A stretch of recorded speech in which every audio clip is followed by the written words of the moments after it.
शरीर के इन 4 अंगों पर तेल लगाने से शरीर आपकी सारी बीमारियों को स्वतः ही नष्ट कर देगा, यानी वो खुद ठीक कर लेगा।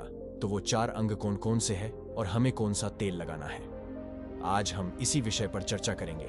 इससे पहले आप वीडियो में खो जाएं, आपके अपने चैनल को सब्सक्राइब कर ले और वीडियो को लाइक कर दें। आज के उपदेश को सुनकर आप जीवन को सफल जीवन बना सकते हैं और बीमारियों से निजात भी पा सकते हैं।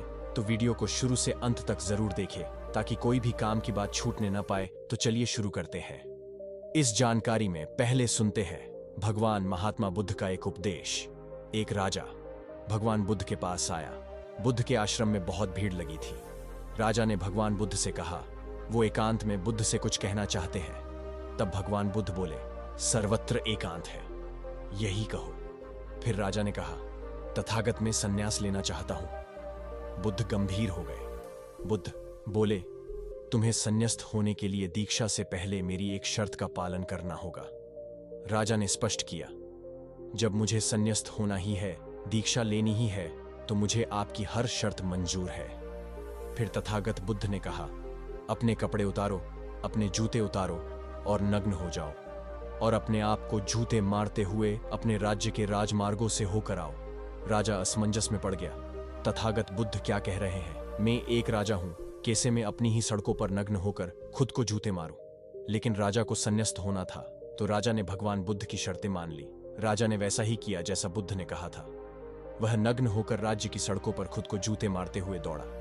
इधर राजा के जाने के बाद एक शिष्य ने पूछा, जब हम आपसे दीक्षा लेने आए थे तब आपने हमसे इतनी कठोर शर्त तो नहीं लगाई थी। आप तो दयालु हैं, करुणा के सागर है, फिर आपने राजा के साथ इतना कठोर व्यवहार क्यों किया?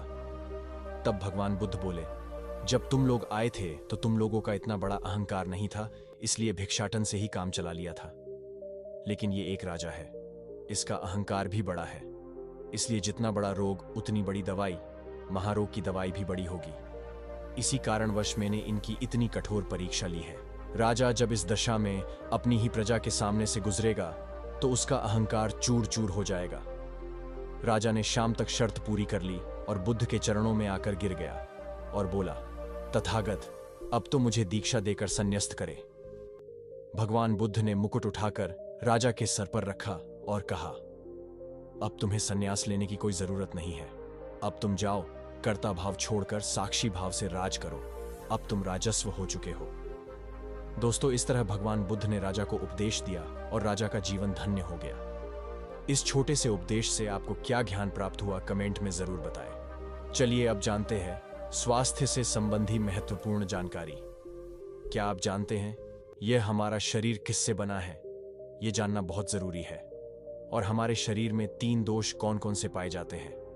हमारा शरीर 5 तत्वों से मिलकर बना होता है और हमारे शरीर में 3 दोष पाए जाते हैं, वात दोष, पित्त दोष और कफ दोष। इन्हें जानना जरूरी है क्योंकि हर बीमारी का कारण यही 3 दोष है। इन्हें जानना जरूरी है।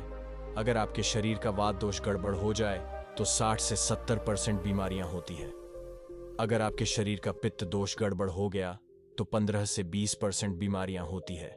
और अगर आपके शरीर का कफ दोष गड़बड़ हो गया तो 5 से 10% बीमारियां होती है। अब इन तीनों दोषों की प्रवृत्ति कब से कब तक हमारे शरीर में रहती है? जब हम जन्म लेते हैं, जन्म से बाल्यावस्था तक यानी 14 वर्ष तक हमारे शरीर में कफ की प्रवृत्ति ज्यादा होती है। इस समय कफ ज्यादा बनता है। कफ प्रकृति की देन है। कफ ज्यादा इसलिए बनता है क्योंकि हमारा शरीर विकास करता है। कफ का बनना जरूरी है क्योंकि कफ का बनना हमारे शरीर की महत्वपूर्ण क्रिया है। बस हमें यह ध्यान देना है, हमें बच्चों को कोई भी ऐसी चीज नहीं देना है जिससे कफ और भी बढ़ जाए, क्योंकि बच्चे उस समय कुछ नहीं जानते। माता पिता को जागरूक होना पड़ेगा। हमें ऐसा कुछ भी नहीं खिलाना है जिससे कफ और बढ़ जाए, नहीं तो क्या होगा, 5 से 10% जो बीमारियां हैं जैसे टीवी, दमा, अस्थमा, एस्नोफिलिया, ये सारी बीमारियां इसकी वजह से होती है। इसमें सभी माता पिता को ध्यान देना होगा। अब हम आते हैं बाल्यावस्था से युवावस्था में। युवा अवस्था की आयु कितनी होती है? जब हम 15 साल से 60 साल के बीच में हो। इस समय हमारा शरीर युवा अवस्था में होता है। इस समय हमारे शरीर में पित्त की प्रवृत्ति होती है, पित्त ज्यादा बनता है। इस समय हमें ध्यान देना होगा कि हम ऐसी कोई भी चीज ना खाएं कि हमारा पित्त दोष बढ़ जाए। अगर हमारे शरीर में पित्त दोष बढ़ जाए तो 15 से 20% बीमारियां होती हैं। इसके बाद आती है वृद्ध अवस्था। 60 साल से हमारी वृद्ध अवस्था स्टार्ट हो जाती है। इस समय हमारे शरीर में वात दोष बढ़ता है और वात दोष से संबंधित 60 से 70% बीमारियां होती हैं। तो हमें ऐसी कोई भी चीज नहीं खानी जिससे हमारा वात दोष बढ़ जाए। तो दोस्तों, आप लोग समझ गए होंगे कि हमारे शरीर में इन 3 दोषों का क्या रोल है। आपको इन 3 दोषों से संबंधित जानकारी जहां से भी मिले प्राप्त करें और अपने जीवन में उसका अनुसरण करें। और हमेशा इस बात का ध्यान रखिए कि इन 3 दोषों में हमें क्या खाना चाहिए और क्या नहीं खाना चाहिए। इन दोषों को बढ़ाने वाली चीजें कभी ना खाएं। तो अब आप जान गए हैं कि कैसे ये 3 दोष हमारे शरीर में काम करते हैं। तो अब ये भी जान ले कि हमारा शरीर 5 तत्वों से मिलकर कैसे बना है। इन 5 तत्वों में प्रोटीन, विटामिन, कार्बोहाइड्रेट, वसा, खनिज, लवण आते हैं। अब इन 5 तत्वों और 3 दोषों में जो भी कमी आती है तभी हमारा शरीर बीमार पड़ता है, अन्यथा हमारा शरीर बीमार नहीं पड़ता। अब आप समझ गए होंगे हम बीमार क्यों पड़ते हैं। कुछ लोग रोना रोते हैं, भगवान ने हमें ये बीमारी दे दी, भगवान ने हमें ये कष्ट दे दिया, हमें गैस्ट्रिक अल्सर हो गया, ब्लड प्रेशर, शुगर, थायराइड, बाबासीर हो गया। क्यों हो गया? भगवान ने नहीं दिया, हमने खुद पाला है। जब प्रकृति हमें खाना खाने के नियमों के बारे में कहती है, पानी पीने के नियमों के बारे में कहती है, आप प्रकृति के नियमों का पालन क्यों नहीं करते? जबकि हमारा शरीर इन्हीं तत्वों से तो मिलकर बना है, प्राकृतिक तत्वों से ही तो मिलकर बना है, खाने से ही मिलकर बना है, पानी से ही तो मिलकर बना है, पोषक तत्वों से ही तो मिलकर बना है। फिर क्यों नहीं करते हम इन नियमों का पालन? आपको इन सारे नियमों का पालन करना होगा। जब पित्त दोष कह रहा है ये चीज न खाए जिससे पित्त और बढ़ेगा, तो फिर क्यों खाते हो? पिज्जा, बर्गर क्यों खाते हो? चाय क्यों पीते हो? चीनी क्यों खाते हो? मैदा आप क्यों खाते हो? नमक और ओनेल ज्यादा क्यों खाते हो? जब आप ये सब खा रहे हो तो आपके पेट में एसिडिटी बढ़ेगी, आपका पाचन तंत्र बीमार होगा। जब आपका पाचन तंत्र बीमार होगा तो आपको अनेक बीमारियां आएगी। ये तो आप खुद कर रहे हो, भगवान नहीं दे रहा है, ब्रह्मांड नहीं कर रहा है, प्रकृति नहीं कर रही है, ये हम और आप ही कर रहे हैं। हम अपने मन और जीभ को कंट्रोल नहीं कर पा रहे हैं। तो दोस्तों, ये सब चीजें आप छोड़ दीजिए। तो अब बात करते हैं हमें अपने शरीर पर कौन सा तेल लगाना चाहिए, कहां लगाना चाहिए। आप जान गए हैं हमारे शरीर का निर्माण कैसे होता है। इसे सुरक्षित रखना आपके हाथ में है। इसकी रक्षा आप स्वयं कीजिए, कोई और नहीं करेगा। शरीर के 4 महत्वपूर्ण अंगों में पहला है नाभि, दूसरा है पैर का तलवा, तीसरा है नाक और चौथा है हमारा सर। ये 4 सबसे महत्वपूर्ण अंग हैं। बस इन 4 अंगों पर आपको तेल लगाना है। बस ये पता होना चाहिए कैसे लगाना है और कब लगाना है। सबसे पहले चलते हैं पैर के तलवे पर। जो व्यक्ति सुबह जागकर मॉर्निंग वॉक करता है नंगे पैर जमीन पर या हरी घास पर, तो उसकी आंखों की रोशनी कभी कम नहीं होगी। तो इसलिए आपको शुद्ध तोरी का तेल लगाना है या शुद्ध सरसों का तेल लगाना है। रात में जब आप सोने जाए तो उससे पहले गुनगुने पानी से पैर धो लीजिए, साफ कपड़े से अच्छे से पैर पोंछ लीजिए। जब सूख जाए तो और आप बिस्तर पर जाएं तो हल्के हाथों से मालिश कर लीजिए। और जब आप रात में सोने लगे तो यही सरसों का तेल आपको सिर्फ 5 मिनट की मालिश से गर्माहट देगा, तुरंत ही आपको नींद आएगी। अगर आप नींद की गोली लेते हैं, यदि आप मानसिक तनाव से पीड़ित हैं, नींद नहीं आती है, तो ये दूसरे दिन से ही बंद हो जाएगा। आपको नींद की गोली की जरूरत ही नहीं पड़ेगी। आपका पागलपन दूर हो जाएगा, याददाश्त बहुत तेज होने लगेगी, दिमाग से संबंधित सारी समस्याएं एक ही बार में खत्म हो जाएंगी। यदि आप रात में 10 बजे सोते हैं तो सुबह 4 बजे से पहले आपकी नींद ही नहीं खुलेगी। इतनी बढ़िया नींद आएगी। पैर के तलवे में तेल लगाने से आपका पाचन तंत्र मजबूत होगा, याददाश्त तेज होगी, भूख लगेगी, शरीर को शक्ति मिलेगी, ऊर्जा मिलेगी, यानी शरीर के सारे पोषक तत्वों की कमी पूरी हो जाएगी। दूसरा अंग है नाभि, जो कि आपके शरीर का सबसे महत्वपूर्ण अंग है। नाभि के पीछे पिकोटी ग्रंथि पाई जाती है और इसी पिकोटी ग्रंथि से शरीर की सभी नसें जुड़ी होती है। ये शरीर की सबसे शक्तिशाली ग्रंथि होती है, इसलिए नाभि में तेल लगाना चाहिए। आप देखते होंगे आपके घर में जब छोटा बच्चा होता है तो माताएं छोटे बच्चे की तेल से मालिश करती है, लेकिन अब तो तेल लगाना ही बंद कर दिया है। पहले माताएं दिन भर में 8 से 10 बार तेल से मालिश करती थी। वे कहती थीं, हम जितनी बार मालिश करेंगे बच्चे की हड्डियां उतनी मजबूत होंगी। और वो घर का बना शुद्ध सरसों का तेल होता था। और वो शुद्ध सरसों का तेल किसका बनाती थी? किसी सरसों को भून करके, सरसों को रोल करके पहले उसी से मालिश करती थी। सरसों को लगा के छोड़ दिया करती थी। लेकिन आज फैशन बदल गया है, लोग केमिकल युक्त तेल बेच रहे हैं और लोग उसी से मालिश कर रहे हैं। ये तेल किसी काम का नहीं है। दोस्तों, कंपनियां हमें बेवकूफ बनाती हैं। और इससे सिर्फ बीमारियां होती हैं।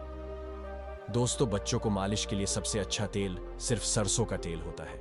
गांव में आज भी माताएं सरसों के तेल से अपने बच्चों की मालिश करती है। शहर के बच्चों की तुलना में गांव के बच्चे कितने स्ट्रांग होते हैं, इसका आप खुद अनुमान लगा सकते हैं।